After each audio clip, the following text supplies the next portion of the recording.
بسم اللہ الرحمن الرحیم۔ دوستو، آپ دیکھ رہے ہیں کلائڈوسکوپ، اور آج ہم چاہتے ہیں کہ آٹو بایوگرافی کی ایک اور ایپیسوڈ اس کا کر لیں۔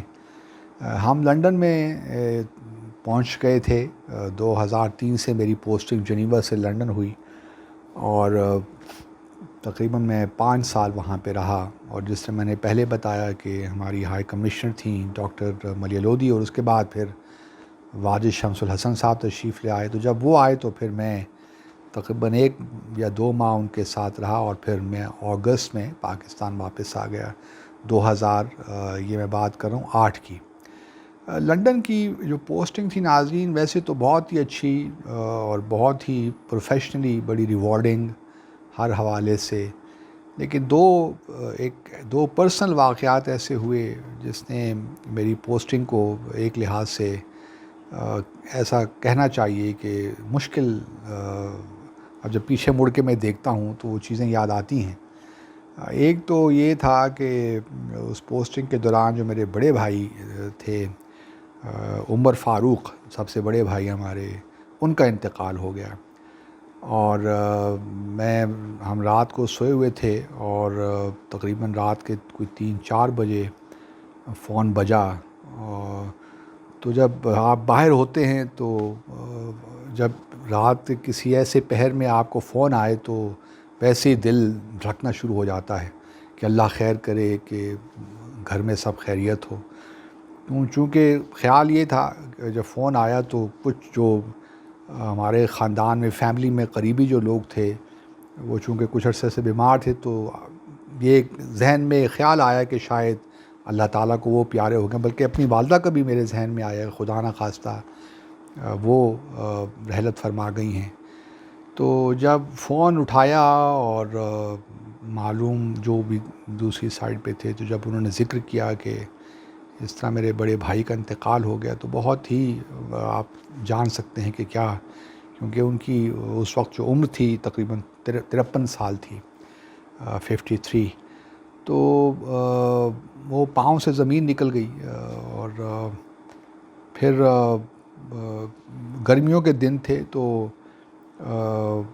اور فلائٹ بہرحال پہنچ تو میں سکتا تھا، لیکن ہمارے ہاں ہوتا یہ ہے کہ بس جلدی آپ دفنا دیتے ہیں۔ تو بہرحال میں گیا تو صحیح، پشاور پہنچ گیا تھا، لیکن بہرحال یہ ایک ایسا واقعہ تھا جو ابھی تک کبھی ذہن میں رہتا ہے کسی نہ کسی طرح، اور وہ ہانٹ بھی کرتا ہے۔ پھر دوسرا جو واقعہ تھا کہ ہم پاکستان آئے ہوئے، بلکہ اس کے پھر 1 سال بعد ہی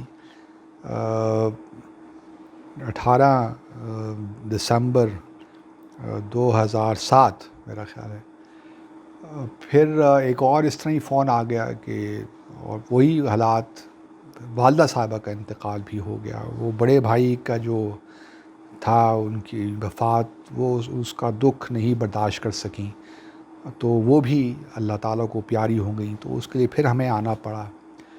اور تو باہر رہ کر یہ بھی ہوتا ہے،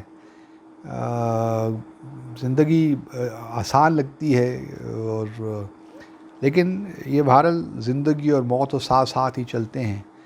لیکن ایک جو پہلو ہے فارن سروس کا، وہ بہرحال جو میں پہلے بھی کہیں ذکر کر چکا ہوں کہ یہ احساس ضرور رہتا ہے کہ آپ اپنے والدین سے دور ہیں، ان کی خدمت نہیں کر پاتے صحیح معنوں میں۔ تو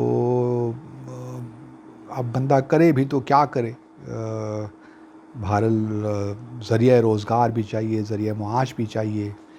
تو یہ ایک احساس ہمیشہ سے رہا ہے، کیونکہ والد صاحب کا بھی ان کا انتقال ہو گیا تھا جب میں اس وقت نیو یارک میں تھا، بیمار ہو گئے، آنا پڑا۔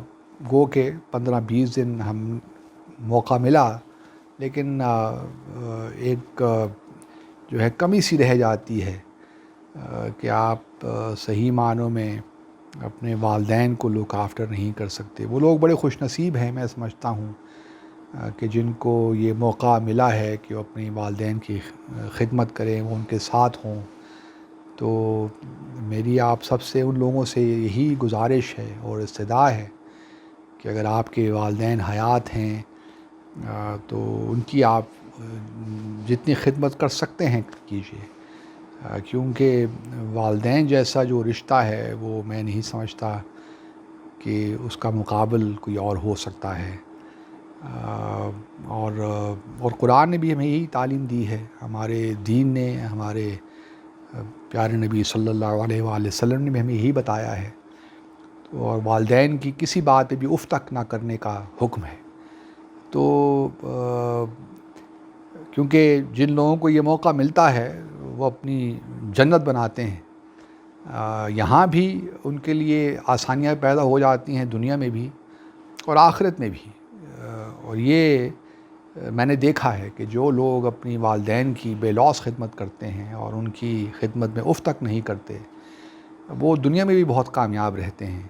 اللہ تعالیٰ ان کے مسائل حل کرتا ہے، ان کے لیے آسانیاں پیدا کرتا ہے۔ تو لنڈن میں بس یہ تو 2008 میں پھر ہم پاکستان واپس آ گئے اگست 2008 میں۔ اس کے بعد پھر کی جو کہانی ہے انشاءاللہ پھر اگلی ایپیسوڈ میں آپ کے ساتھ شیئر کریں گے۔ اللہ حافظ۔